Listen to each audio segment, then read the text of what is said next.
அனைவருக்கும் வணக்கம். நான் உங்கள் தம்புரான் ரிஷபானந்தர். நண்பர்களே, 11/12/2025 அருமையான விசு வாவசு வருடம் கார்த்திகை மாதம் 25ஆம் நாள் மகாகவி பாரதியார் அவருடைய பிறந்த தினம். மறக்க முடியாத மாமனிதன், மறக்க முடியாத கவிஞர். நாம சோத்துக்கு திண்டாட விட்டு ரொம்ப கஷ்டப்பட்டு இறந்து போன நல்லவர்கள் வரிசையில் எனக்கு தெரிந்து முதலாக நிற்பது பாரதி தான். இன்னைக்கு ஊரே பாரதியை கொண்டாடுது. நல்லவெல்லாம் வாழும் போதே கொஞ்சம் வாழ்த்துங்கய்யா.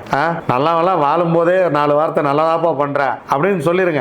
யார் நல்லது பண்ணாலும் கொடி பிடிச்சிட்டு ஒரு 10 பேர் வந்து அவன் எங்க இருந்து நல்லது பண்ணான்னு கேட்க வந்துடுறீங்க. அதை அப்படி கேட்டு அவனை கொலை போடுறக்கே ஊருக்குள்ள ஒரு கூட்டம் இருக்கு. நல்லதே பண்ண வேண்டாம் அப்படின்னு நினைக்கிற அளவுக்கு கொண்டு வந்து விட்டுறீங்க பாத்தீங்களா? அதுதான் விஷயமே. இருந்தாலும் பாரதியார் தமிழ் சொத்து, தமிழ் மக்களின் சொத்து. அவர் ஒட்டுமொத்த தமிழுக்காகவும் வாழ்ந்தார். பாரதியாருடைய பாஞ்சாலி சபதத்தை கேட்ட பிறகுதான் இந்த பாண்டவர்கள் எப்படியெல்லாம் வாழ்ந்திருப்பார்கள் அப்படிங்கிற விஷயம். ஏன்னா எத்தனையோ பேர் வந்து மகாபாரதத்தை எத்தனையோ பேர் எழுதியிருக்காங்க.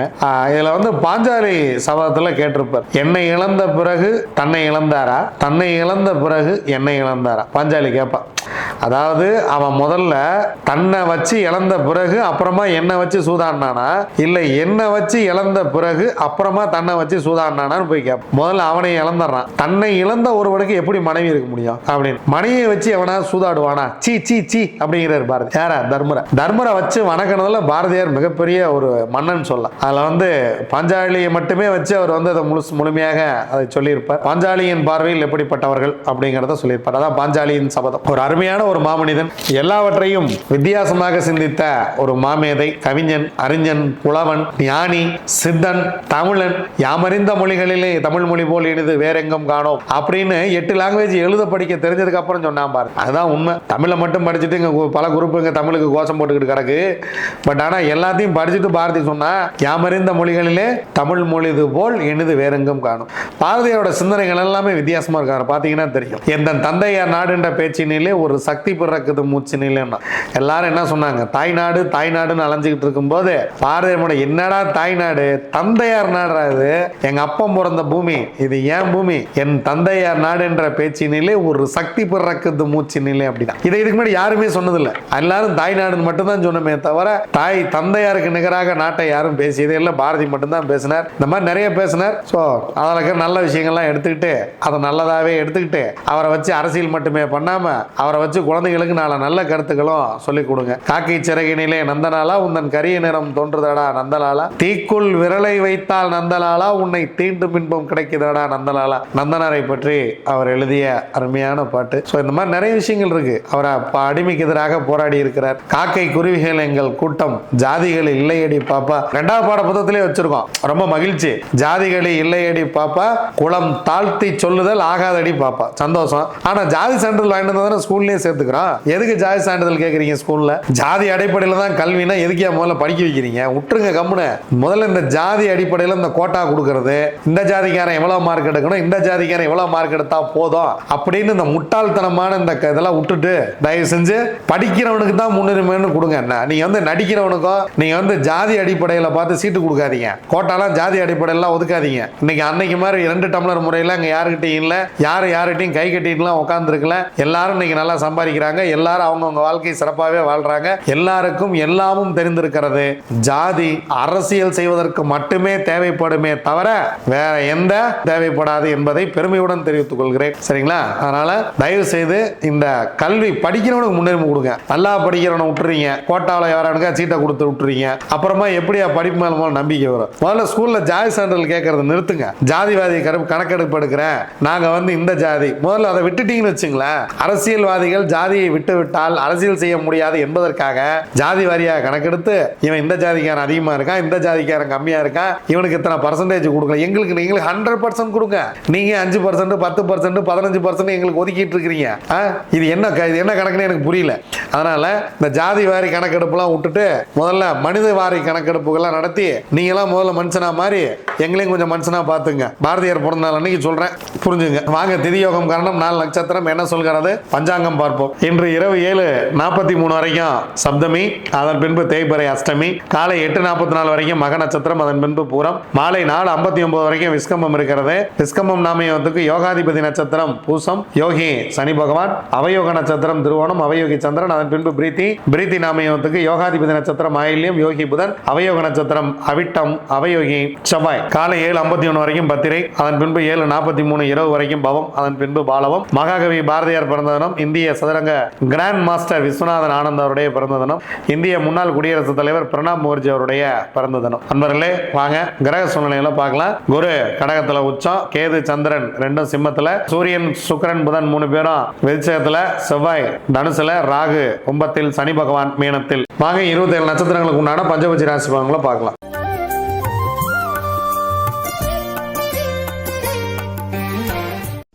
அஸ்வினி, பரணி, கார்த்திகை, ரோகிணி, மிருகசீரிசம் உங்களுடைய பக்ஷி வல்லூர். முதல் ஜாமம் மிக சிறப்பாக இருக்கிறது. பொன்னான காலை வேளை, அரசியலில் தூங்குகிறது. இந்த வியாழக்கிழமை ரொம்ப அருமையான ஒரு விஷயம். குருதட்சணாமூர்த்தியை வணங்கிட்டு இந்த நாளை தூங்குங்க. எல்லாமே இன்று வெற்றியே. 100% காரிய வெற்றி. 2ஆம் ஜாமம் நடை 50% வெற்றி. 3ஆம் ஜாமம் ஊன் 75% வெற்றி. 4ஆம் ஜாமம் உங்கள் பறவை சிறப்பாக இல்லை. 5ஆம் ஜாமம் துயில் 25% வெற்றி. 6ஆம் ஜாமம் நடை 50% வெற்றி. 7ஆம் ஜாமம் உங்களுக்கு சிறப்பாக இல்லை.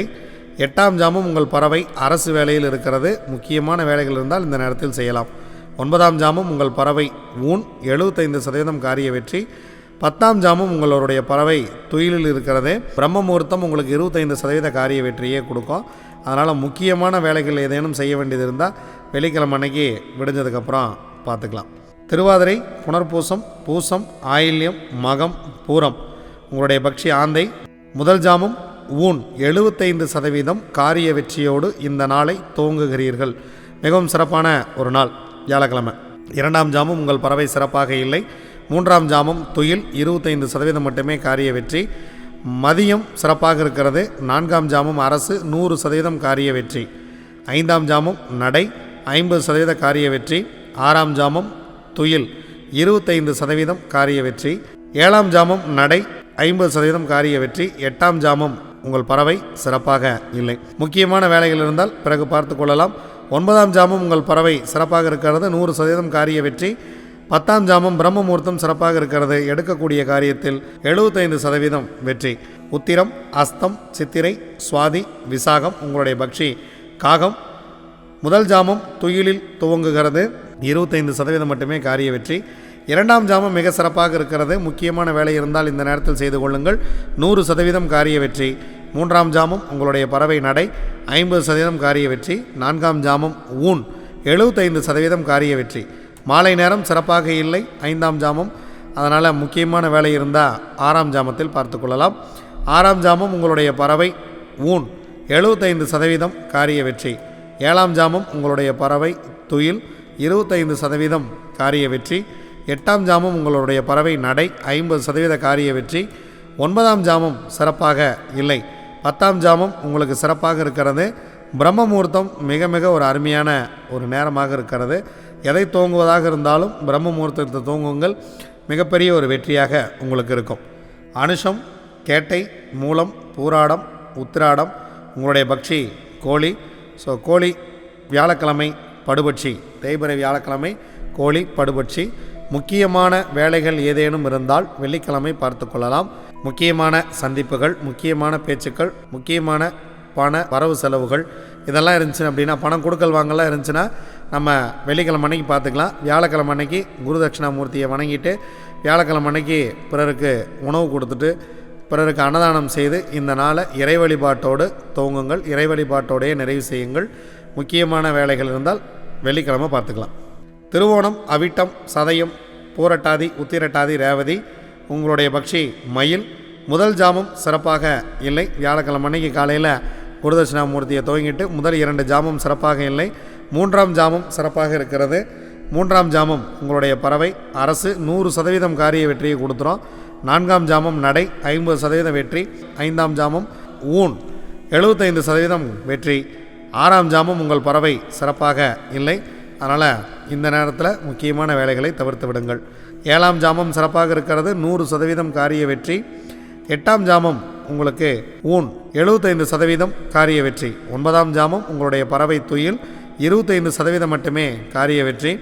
10ஆம் ஜாமம் உங்கள் பறவை நடையில் இருக்கிறது. பிரம்ம முகூர்த்தத்தில் செய்யக்கூடிய காரியம் உங்களுக்கு 50% மட்டுமே வெற்றியை கொடுக்கும். முக்கியமான வேலைகள் ஏதேனும் இருந்தால் வெள்ளிக்கிழமை விடிந்த பிறகு பார்த்து கொள்ளலாம். இதுவரைக்கும் 27 நட்சத்திரங்களுக்கு உண்டான பஞ்சபட்சி ராசி பலன்களை பார்த்தோம். வாங்க நாம் தொடர்ந்து பயணிப்போம். நன்றி, வணக்கம். நான் உங்கள் தம்புரான் ரிஷபானந்தர்.